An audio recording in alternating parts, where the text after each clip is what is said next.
But what I'll do when you get just this massive expansion in this open range is I will take each half of the open range and break it into halves. And so essentially I'll play each half like its own little range.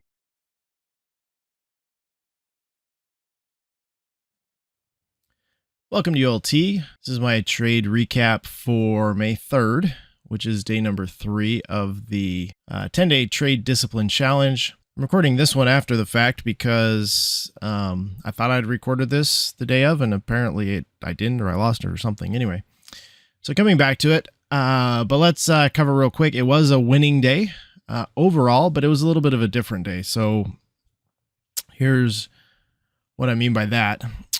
We had, it was payroll news on Friday.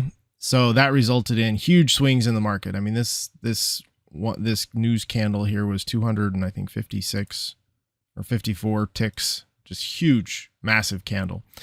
And so what that does is that creates slightly different conditions than you see really any other day of the month.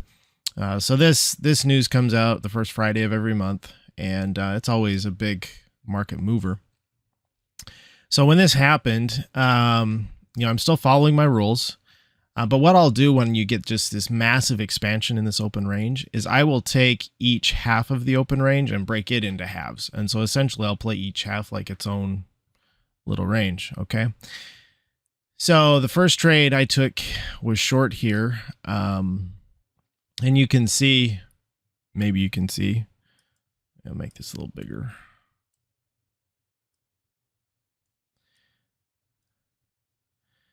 I only took one contract. The reason being because the market is moving very wildly. My strategy is really designed for a candle range of 15 to 20 ticks, and here we're getting this candle here was 42. So the market is just moving a lot more. So I reduced the risk pretty dramatically down to just one contract.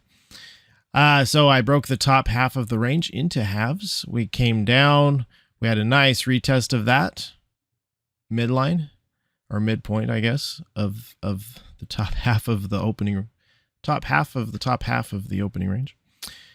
We took a short there, and I also wanted to adjust my target because, again, my strategy is designed for kind of a 15 to 20 tick range, which is why I have my target set at 15 ticks.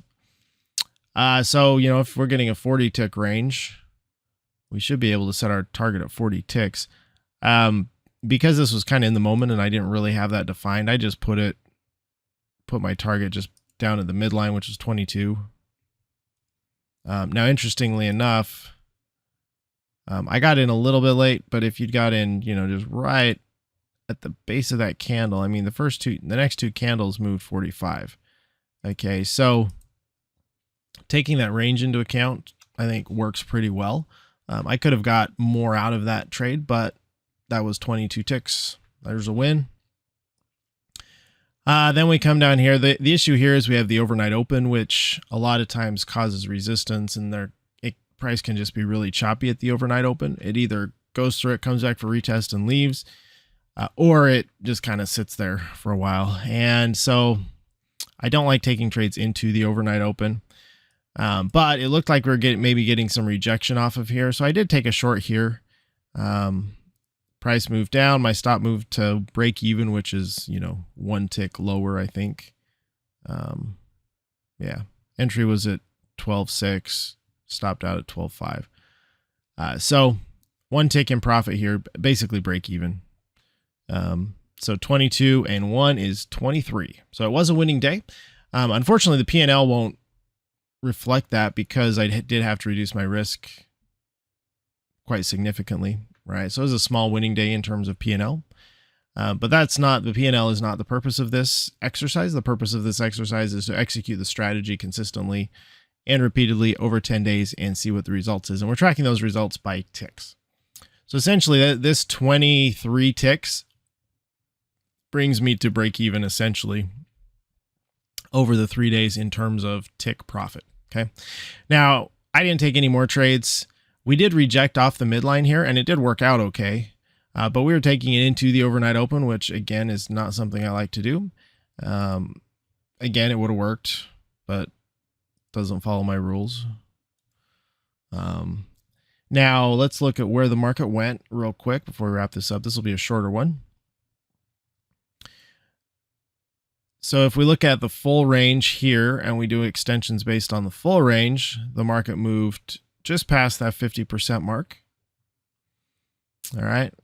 Now, which, of course, if you are measuring out each half of the range sort of like it's separate, its own little range, then we get to the 100% of that half of the range, which is usually, this is what I would do in circumstances where you have one candle that creates just this monster range. Okay. So that's the recap for Friday the 3rd. A good day, a day that ended early for the strategy, ended early in a good way. We'll take it. We'll be back at it Monday with day number 4. We hope to see you there. Bye.